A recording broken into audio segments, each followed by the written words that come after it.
I had no intention of recording anything unusual that morning. I just wanted to test the new camera I had bought before heading into the mountains of northern Washington, an area where the forest is so dense that light seems to struggle as it filters through wet firs and cedars, the ground layered with needles and fallen trunks that soften every step. I left early. The air was cold and clean, and the only constant sound was the wind moving through the high canopy. I began filming the landscape from a natural clearing because the mist was sliding between the trees, giving the place an almost unreal appearance. I remember thinking the footage would be perfect for my channel, nothing but nature and quiet. While adjusting the focus, I heard something beyond the tree line. Not a single crack, but sustained pressure on thick branches, as if something with real weight was moving forward without haste. I turned the camera, assuming it might be an elk. There are plenty in that area. But what emerged between the trunks did not move like an ordinary animal. At first, I saw a dark shape, tall, partially concealed by shadow. I thought it was a trick of light until the figure stepped sideways into a clearer patch where it was fully exposed. It had broad shoulders, long arms, and an upright posture that did not match any bear. It wasn't hunched, nor did it move on all fours. It advanced with balance, with a composure that left me frozen. I don't remember breathing in that moment. The frame shook as my hands began to sweat and my pulse climbed into my throat. The figure moved a few more yards, and I could make out texture in what seemed to be dark, uneven hair, not uniform like a domestic animal's coat. The head was proportional to the body, lacking the prominent snout of a bear, and the arm movements were too coordinated to dismiss. It wasn't running or retreating. It moved as though it were simply crossing its own territory. I tried to zoom, and that was when something happened that I still can't explain. It slowed to a stop. Not abruptly, but as if it had registered the mechanical shift in the camera's sound. It slightly rotated its torso toward me. I can't claim it looked directly at me because the distance was significant, but the impression was unmistakable. There was awareness in that motion, a silent assessment.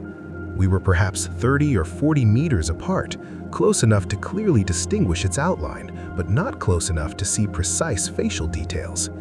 For several seconds that felt endless, it remained motionless. Then it turned and slipped into the dense vegetation with an ease that contradicted its size. Only the natural sounds of the forest remained, absorbing its presence. I kept recording the empty space for nearly a minute before lowering the camera. A surge of exhilaration and fear ran through me. Part of me wanted to approach the spot where I had seen it. The other part understood that impulse would be reckless. When I returned home, I reviewed the footage frame by frame. The figure is there. It crosses between the trees, solid, three-dimensional, casting a shadow consistent with the surrounding light. It doesn't look like a composite or someone in a costume, at least not from what I can analyze. I uploaded the video weeks later, hesitant, waiting for someone to offer a convincing explanation. So far, no one has. Some claim it's an elaborate hoax, others say it's the clearest evidence they've ever seen. I only know that I went up there that morning searching for nothing extraordinary. And yet, whenever I remember the way it paused before vanishing into the forest, I can't shake the feeling that I wasn't the one who noticed it first.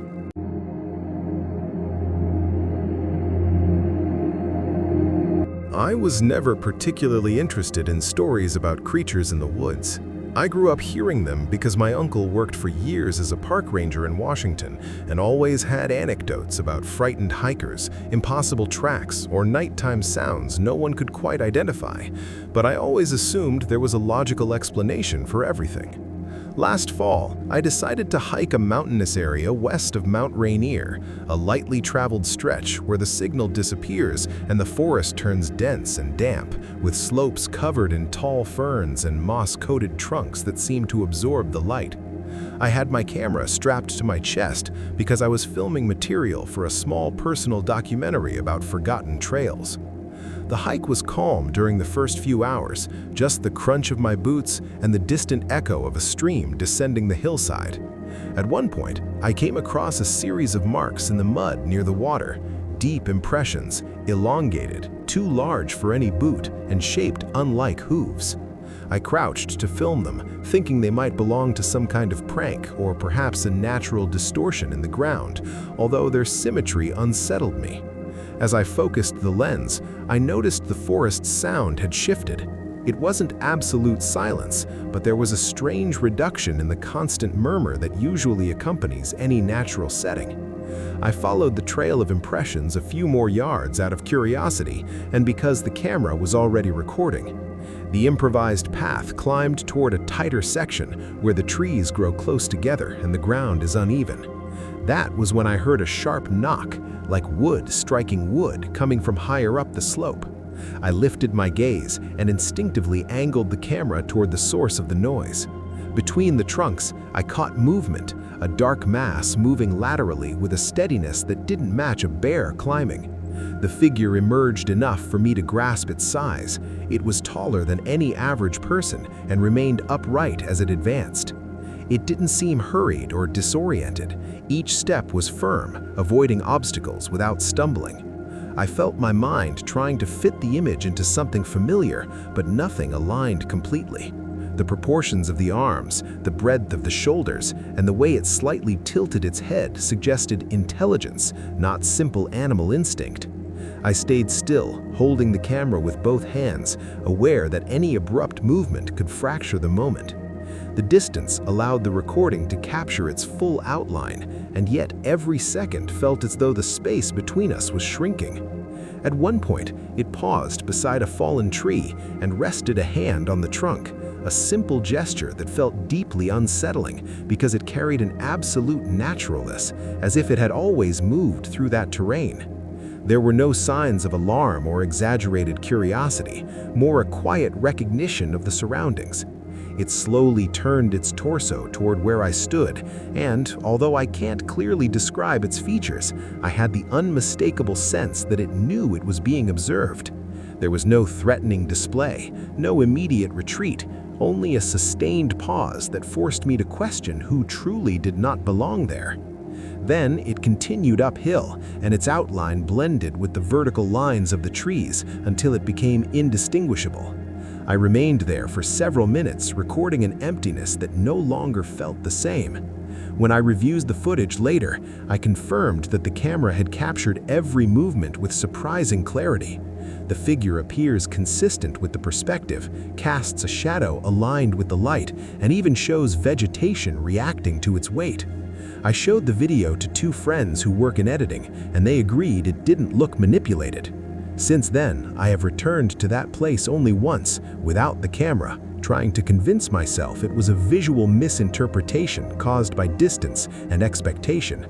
Even so, every time I remember the way it placed its hand on the trunk before continuing upward, I can't shake the thought that the mountain holds something that simply chose to let me leave.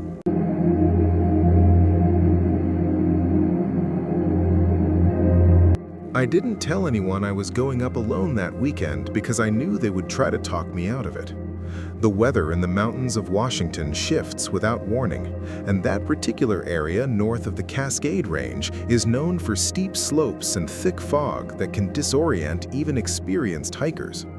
Still, I needed to clear my head and test my drone over a narrow valley surrounded by dense forest. I left before sunrise, drove until the forest road became too rough for my car, and continued on foot with my gear in a backpack, feeling that deep silence that only exists far from any highway. When I reached the edge of the valley, I set the drone on a flat rock and lifted it slowly while the camera streamed live footage to my controller. From above, the landscape looked untouched, an endless stretch of green canopy broken by irregular clearings and a stream cutting through like a silver thread. I guided the drone west, searching for a wide establishing shot, when something caught my attention in an open strip between the trees. I stopped the movement and lowered the altitude to adjust the angle. On the screen, a figure appeared that did not belong in that setting, too large to be a hiker and too upright to be any animal I knew. At first, I assumed it was a shadow distorted by the angle of the sun, but the shape moved with long, steady strides, crossing the clearing without losing balance on uneven ground. The proportions were clear even from above. Broad shoulders, a solid torso, arms swinging in a controlled rhythm. I rotated the drone slightly to keep it centered in frame and noticed that whatever it was seemed to be following a deliberate path toward the tree line on the opposite side. There was no frantic scanning of the surroundings, no erratic motion. It walked as if it had crossed that valley countless times before. A mix of disbelief and intense focus settled over me as I kept filming, aware that one mistake on the controls could send the drone drifting off course. I decided to descend a few more meters for better detail, and that was when the figure slowed. It didn't snap its head upward dramatically, but there was a subtle shift, a slight tilt, as though it had registered the distant mechanical hum above. From that lower angle, I could make out more texture across its dark surface and the way its feet met the ground with weight and certainty, leaving impressions in the damp soil of the clearing. For several seconds, it remained nearly still, its torso angled toward the direction of the drone, and in that moment, I felt something I still struggle to describe. It wasn't simple fear, it was the awareness that I was looking at something that did not fit into the ordinary framework of my life. The distance between us was still significant, yet the scale of the trees around it made its size unmistakable. Then it resumed walking and slipped into the forest with a fluidity that contradicted its mass. I maneuvered the drone to follow, but the canopy swallowed it almost instantly. I landed the drone with tense hands and hiked down into the clearing to see whether the impressions I had noticed on the screen were real. They were there, deep and fresh, aligned in a straight line toward the dense woods. I recorded the ground, the surrounding trees, the heavy quiet that seemed to press in from every side. Later, reviewing the footage at home, I saw the figure clearly crossing the valley before disappearing between the trunks. Some people who have watched the video insist it's a digital fabrication. Others call it the clearest evidence they have seen from Washington. I keep replaying the moment when its head tilted slightly toward the sound above and wondering whether that pause was curiosity or something closer to recognition.